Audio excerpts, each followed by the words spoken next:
ముందుగా మీ అందరికీ good Friday శుభాకాంక్షలు. సిలువలో పలికిన 5వ మాట, అటు తర్వాత సమస్తమును అప్పటికి సమాప్తమైనదని యేసు ఎరిగి లేఖనము నెరవేర్చినట్లు నేను తప్పికొనుచున్నానని.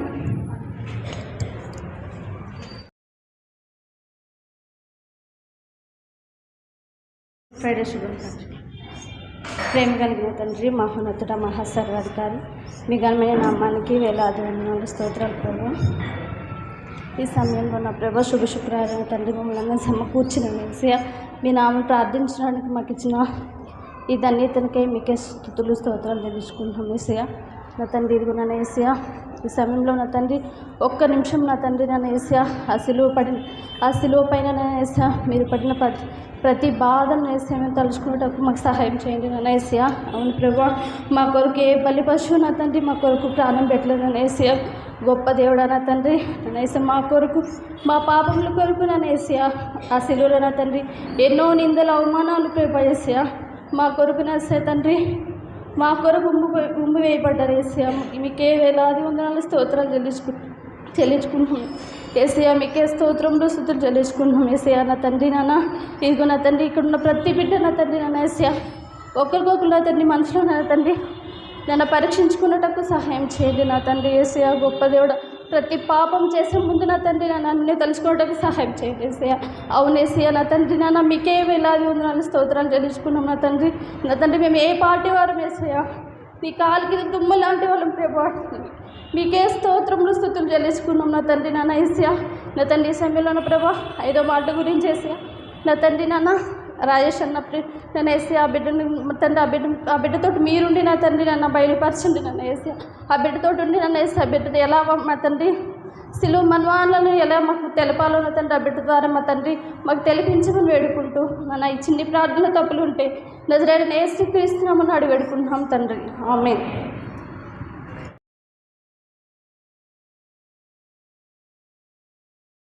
యేసుక్రీస్తు ప్రభునామమున అందరికీ శుభ శుక్రవారపు శుభాభివందనాలు. Praise the lord. Hallelujah, hallelujah. గట్టిగా ఒకసారి చెప్పుకుందాం, హల్లెలూయా. దేవునికి స్తోత్రం. సో ఇప్పటి వరకు మనము యేసుక్రీస్తు సిలువలో పలికిన 7 మాటలలో ఎన్ని మాటలు చెప్పుకున్నాం? 4 బాగా అర్థమైనాయా? మన సహోదరులు బాగా చెప్పారా? సో నా ప్రయత్నం నేను చేస్తాను, అది కొంచెం మంచిగా చెప్పాలి. దేవునికి స్తోత్రం, హల్లెలూయా. అలాగే సంవత్సరంలో దగ్గర ఎన్ని శుక్రవారాలు ఉంటాయి? 52 శుక్రవారాలలో ఈ శుక్రవారానికే శుభ శుక్రవారము, గుడ్ ఫ్రైడే అని ఎందుకు వచ్చిందంటారు? యేసయ్య మరణించారు, ఇంకా మన పాపముల నిమిత్తము మరణించారు, ఇంకా అందుకని ఏముంటుందంటారా?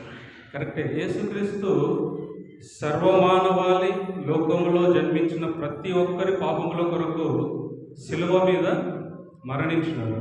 సో అది మరణముతో ఆగిపోయింటే ఇది మామూలు శుక్రవారం అయి ఉండేది. కానీ అది మరణముతో ఆగకుండా 3వ దినాన ఏం చేశారు? తిరిగి లేచారు. కాబట్టి ఇది శుభ శుక్రవారం అయింది. ఓకేనా? Thank you. దేవునికి స్తోత్రం, హల్లెలూయా. సో శుభ శుక్రవారం అందుకు మనము ఈ రోజుని బాధతో కాకుండా సంతోషంతో ఆనందంతో జరుపుకుంటున్నాం. ఎందుకంటే మనం పడవలసిన పాటలన్నిటికీ బదులుగా మన కోసం మనం చేసిన ప్రతి పాపము కొరకు, ప్రతి శిక్ష కొరకు యేసుక్రీస్తు ఈ లోకంలోకి వచ్చి, దేవుని కుమారుడైనటువంటి యేసుక్రీస్తు ఈ లోకంలోకి వచ్చి మన కోసం చనిపోయి తిరిగి లేచి అలాంటి శ్రమల నుంచి మమ్మల్ని తప్పించినారు. కాబట్టి మనం ఈరోజు యేసుక్రీస్తు యొక్క మరణాన్ని ఎలా జరుపుకుంటున్నాము? సంతోషంగా ఆనందంగా జరుపుకుంటున్నాము. Thank you.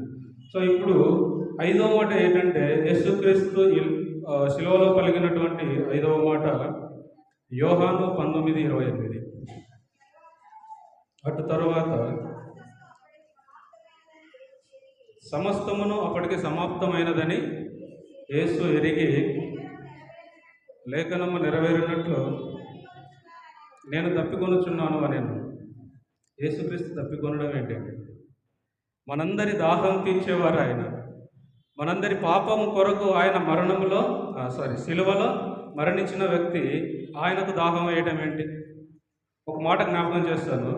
యేసుక్రీస్తును ఎప్పుడు పట్టుకున్నారు? అంటే సిలువలో వేసేయడానికి ముందు రోజు. అంటే ఇవాళ సిలువలో మరణించినాడు, ముందు రోజు అంటే గురువారము. ఏ టైంలో పట్టుబడ్డాడు? రాత్రి 9ంటికి పట్టుకున్నప్పటి నుంచి ఆయన పచ్చి నీరు కూడా ముట్టినట్టు ఎక్కడ చూడలేదు మనం. ఆయన ఎక్కడ ఒక ముద్ద అన్నం తిన్నట్టు కూడా మనం చూడలేదు. ఆయన ఎక్కడ కనీసం ఏమి తీసుకున్నట్టే మనం చూస్తున్నాం. అలాంటి ఆయన కయప దగ్గర నుంచి, హేరోదు దగ్గర నుంచి, పిలాతు వరకు రకరకాలుగా తిప్పిన చోటగా తిప్పి తిప్పి తిప్పి ఆయన నీరసించిపోయినాడు. శక్తి లేకుండా పోయింది. అయినా కూడా ఆయన దాహము అని ఎప్పుడు అనలేదు. ఎవరు ఎక్కడ కూడా గుక్కెడు నీళ్ళు అడగలేదు. అలాంటి ఆయన సిలువ వేసిన తర్వాత 5వ మాటగా యేసుక్రీస్తు ఏమంటున్నాడు? దప్పి కొనుచున్నాను అని అంటున్నాడు. అంటే అది ఎలాంటి దాహము? అంతే అంటారా? హల్లెలూయా. ఆత్మల దాహంతో పాటు ఇంకొకటి కూడా ఉంది. అక్కడికే వస్తాను. చూడండి, యోహాను 4:14.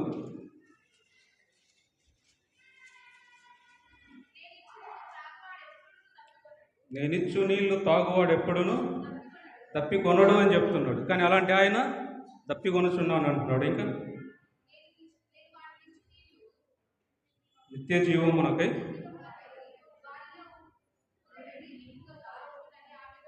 ఎవరితో చెప్తున్నాడు? సమరయ స్త్రీతో చెప్తున్నాడు. ఇంకొకటి ప్రకటన 21:6 చూడండి. దప్పిగొని వారికి జీవజలముల బొగ్గలోని జలమును నేను ఉచితముగా అనుగ్రహించును.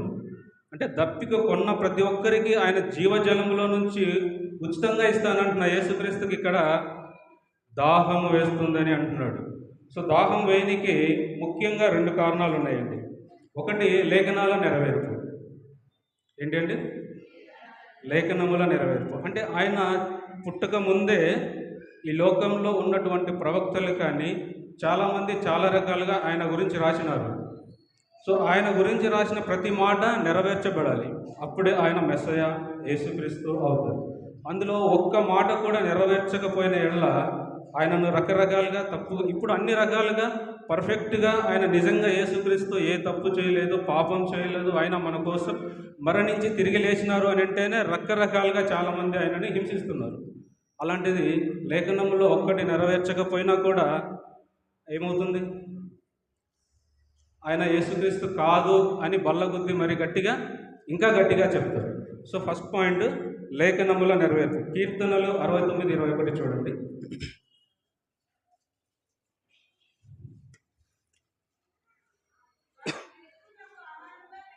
వారు నాకు చేదును ఆహారముగా పెట్టేది, నాకు దప్పికైనప్పుడు చిరకను. ఈ యొక్క వాగ్దానం నెరవేర్చడానికి యేసుక్రీస్తు ముఖ్యంగా సిలువలో దప్పికొనుచున్నాను అనే మాట పలికినాడు. సో సెకండ్ థింగ్, రెండవది ఏంటిది? ఆత్మల దాహం. ఈ లోకంలో నశించిపోవచ్చున్న ఆత్మలను అన్నిటినీ రక్షించడానికి ఆయన దప్పికొనుచున్నాడు. ఆయన దప్పికొనుచున్నాడు అని అంటే ఆయన ఆత్మల కోసం, ఆత్మలను రక్షించుకోవాలి. ఎవరునూ నరకములో పడకుండా వారినందరినీ రక్షించుకోవాలి. వారి యొక్క పాప క్షమాపణ ద్వారా వాళ్ళందరినీ రక్షించి పరలోక రాజ్యంలోకి తీసుకుపోవాలనేటువంటి దాహము ఆయన కలిగి ఉన్నాడు. సో మత్తయి 25వ అధ్యాయం. ఆయన దాహం తీర్చాలంటే మనము ఎలాంటి వారమై ఉండాలి? మత్తయి 25:35 వచనం నుంచి చదవండి. నేను ఆకలి వంటిని భోజనం పెట్టినామా? ఆకలిగా ఉన్నప్పుడు భోజనం పెట్టామా? దప్పికొంటిమి దాహం ఇచ్చితిమా? ఏంటమ్మా? పరదేశినై ఉంటిని నన్ను చేర్చుకున్నామా? దిగంబరినై ఉంటిని బట్టలు ఇచ్చినామా? రోగినై ఉంటిని చూడనికి వచ్చినారా? చెరసాలలో ఉంటిని నా యొద్దకు వచ్చితరని అని ఎవరు చెప్పారు? యేసయ్య చెప్తున్నాడు. కింద ఇంకా చూడండి, నీతిమంతులు ఏమంటున్నారో చూడండి. అందుకు నీతిమంతులు ప్రభువా వాళ్ళు ఎప్పుడు చూడలేదంట యేసుక్రీస్తు ఆకలిగా ఉన్నప్పుడు, ఎప్పుడు చూడలేదంట. అది కూడా కంటిన్యూ.